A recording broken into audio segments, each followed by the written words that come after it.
नमस्कार, अभिवादन स्वीकार कीजिए। आप देख रहे हैं एक्सप्लेनर, आपके साथ मैं हूं शबाब। दोस्तों, सियासत में जो भी चुनाव होता है, चाहे छोटा हो, चाहे बड़ा हो, चाहे पार्षदी का हो, चाहे विधायकी का हो या फिर लोकसभा का हो, हर चुनाव में नेता का वजूद 25% होता है और 75% पॉलिटिकल पार्टी का वजूद होता है। इस बात में कोई दो राय नहीं। जो लोग ये बात कहते हैं कि मैं बाहुबली हूं या मेरा अपना सियासी वजूद है जिस वजह से पॉलिटिकल पार्टी कोई भी हो मैं चुनाव जीतता रहता हूं, ऐसा नहीं होता।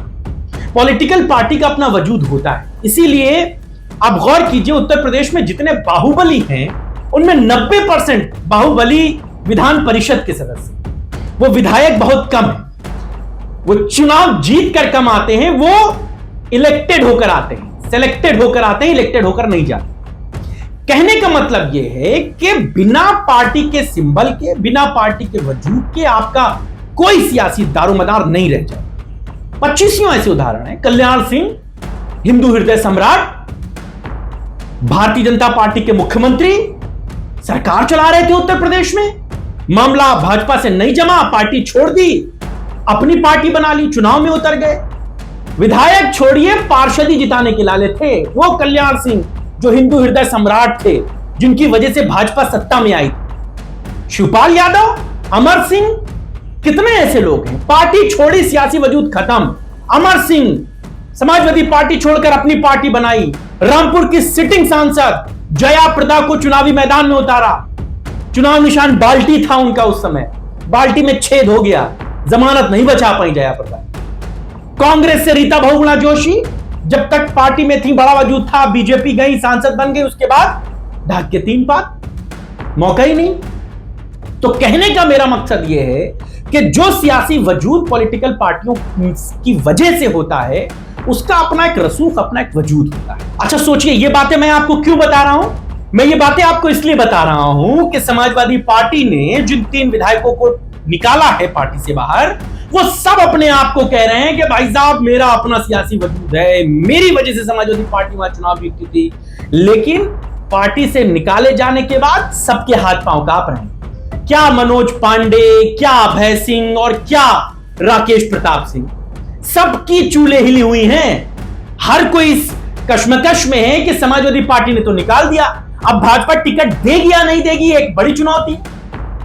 आज बात अभय सिंह की करने जा रहा हूं, जो कहते हैं कि इनकी ठकुरई गोसाईगंज से लेकर के सुल्तानपुर तक चलती है, इनकी दबंगई बनारस से लेकर के अयोध्या तक चलती है, प्रतापगढ़ तक चलती है। बहुत सारी इनके बारे में बातें कही जाती हैं और कहा जाता है कि ये अपनी दबंगई की वजह से चुनाव जीते। लेकिन समाजवादी पार्टी से निकाले जाने के बाद अभय सिंह वापस भगवान की शरण में आ गए। क्यों आ गए? अब जब बीजेपी से आप चुनाव लड़ेंगे, अब आप वो बातें नहीं कह रहे हैं कि मैंने अपने इलाके में इतने ट्यूबवेल लगा दिए, मैंने अपने क्षेत्र में इतने कन्यादान करा दिए, मैंने अपनी जनता के लिए ये कर दिया, वो कर दिया। ये सब बातें नहीं। जब तक सपा में थे, दगाबाजी कर रहे थे, तब कहते थे कि मैं मुख्यमंत्री से इसलिए मिलने जाता हूं क्योंकि मैं अपने क्षेत्र में काम करवाता हूं। हम काम करने वाले विधायक हैं। तो अब काम के नाम पर वोट क्यों नहीं मांग रहे हो? अब वोट किस नाम पे मांगने जा रहे हो? किस नाम पे चुनाव लड़ना चाहते हो? भगवान के नाम पे। वही बीजेपी की रटी रटाई लाइन कि अब हम भगवान के सहारे हैं। अभय सिंह ने एक बहुत लंबा चौड़ा 4 पन्नों का पोस्ट सोशल मीडिया पर लिखा है, उसका कुछ अंश आपको सुना देता हूं। यह इसलिए भी सुनाना जरूरी है ताकि आपको यह पता लगे, जो विधायक अपनी बाहुबली का रसूख दिखाता था, जो दिखाता था, कहता था जहां से चुनाव लड़ जाएंगे वहां से जीत जाएंगे, वो भगवान के दर पे आ गया। अब नहीं कह रहे हैं कि साहब हमने अपने आपके इलाके में आरसीसी बिछवा दी थी, हमें वोट कीजिएगा। ना ना ना, वो हमको मंदिर जाने नहीं देते थे, भगवान को बुरा भला कहते थे, इसलिए हमने पार्टी छोड़ दी थी, इसलिए हमने बगावत की थी। कुछ अंश सुन लीजिए। उन्होंने अपनी फेसबुक पे लिखा है, बहुत लंबा चौड़ा पोस्ट लिखा है, मैं अभय सिंह गोसाईगंज विधानसभा की देवतुल्य जनता द्वारा चुना गया जनप्रतिनिधि हूं। आज एक भारी मन से, जागृत आत्मा से ये बात साझा कर रहा हूं। मैं जिस समाजवादी पार्टी से जुड़ा था, वहां डॉक्टर राम मनोहर लोहिया जी की विचारधारा पर वो आधारित थी। डॉक्टर लोहिया रामायण मेले का आयोजन करते थे और रामचरितमानस का सम्मान करते थे। वो कहा करते थे भारत की आत्मा में राम, कृष्ण और शिव का वास है, लेकिन आज वही पार्टी उन लोगों की पक्षधर बन गई जो रामचरितमानस जैसे पवित्र ग्रंथ को जलाते हैं। मैंने बार बार माननीय राष्ट्रीय अध्यक्ष जी से आग्रह किया कि जो नेता रामचरितमानस को फाड़ते और जलाते हैं उनके खिलाफ कारण बताओ नोटिस तो जारी कीजिए, लेकिन पार्टी ने ना कोई कार्रवाई की और ना ही उन्हें इस महापाप से रोका। मेरे हृदय में सबसे बड़ा आघात तब पहुंचा जब राम मंदिर निर्माण के बाद सभी समाजवादी पार्टी विधायकों को दर्शन पर रोक लगा दी गई। मुझे स्पष्ट रूप से कहा गया दर्शन न करना यह पार्टी की गाइडलाइन है। क्या मैं अयोध्या का बेटा हो करके भी अपने आराध्य श्री राम के दर्शन न करूं? क्या मेरी आस्था और मेरा धर्म राजनीति से छोटा है? समाजवादी पार्टी में पीडीए यानी कि पिछड़ा दलित अल्पसंख्यक का नारा सिर्फ सत्ता पाने के लिए गढ़ा, लेकिन सत्ता में आते ही वो नारा एक वर्ग विशेष और परिवार विशेष हित में बदल जाता है। दलित पिछड़े सिर्फ वोट बैंक बनकर रह जाते हैं। ये सब देखकर मेरी आत्मा ने सवाल किया, क्या मैं उस विचारधारा से जुड़ा रहूं जो धर्म, आस्था और न्याय के खिलाफ खड़ी हो चुकी है? 1 से 1.5 वर्ष तक कोई संवाद नहीं हुआ और फिर अचानक पार्टी से निष्कासन कर दिया गया, वो भी बिना किसी कारण बताओ नोटिस के। क्योंकि यदि नोटिस दिया जाता और मैंने उत्तर दिया होता तो पार्टी का तथाकथित सेकुलर चेहरा बेनकाब हो जाता और तुष्टीकरण की राजनीति जग जाहिर हो जाती। क्या यही लोकतंत्र है?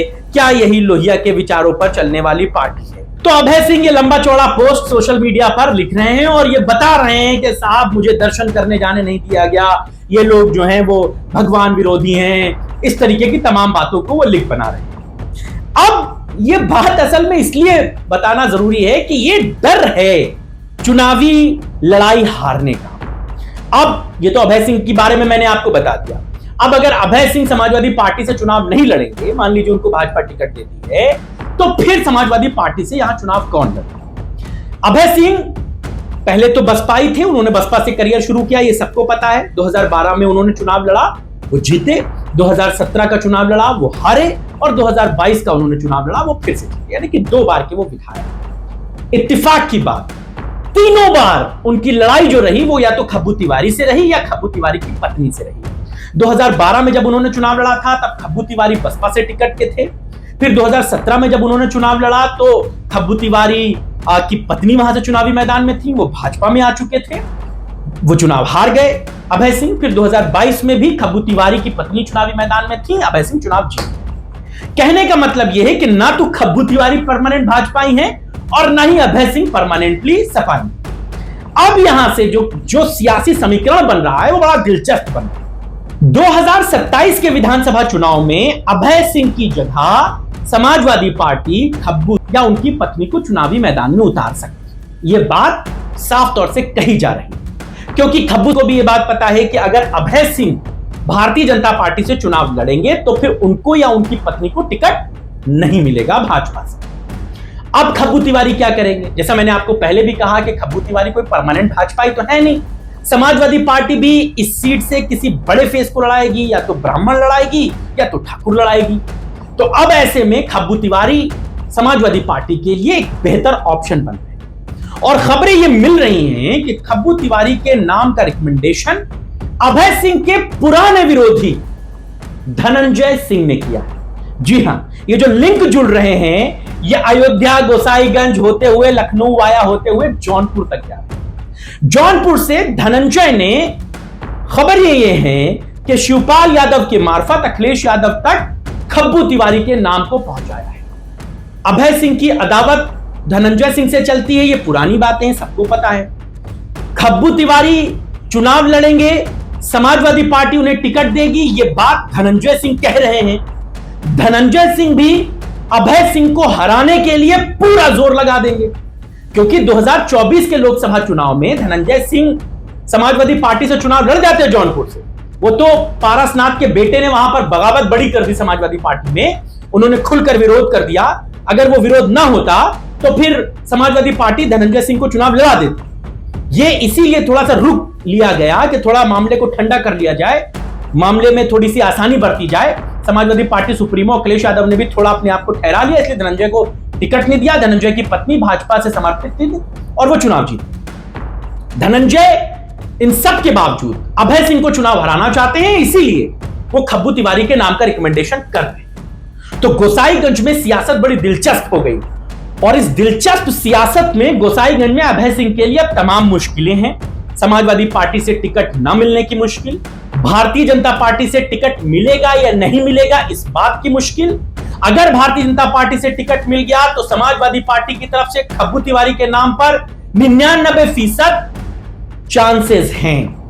अब 1% की गुंजाइश है, कोई बहुत बड़ी बात हो जाए जो खब्बू तिवारी या उनकी पत्नी को टिकट ना मिले, लेकिन यह बात कही जा रही है कि समाजवादी पार्टी वहां से उनके नाम पर विचार करेगी और उस विचार के लिए धनंजय सिंह की तरफ से, शिवपाल यादव की तरफ से तमाम रिकमेंडेशन आ चुकी है।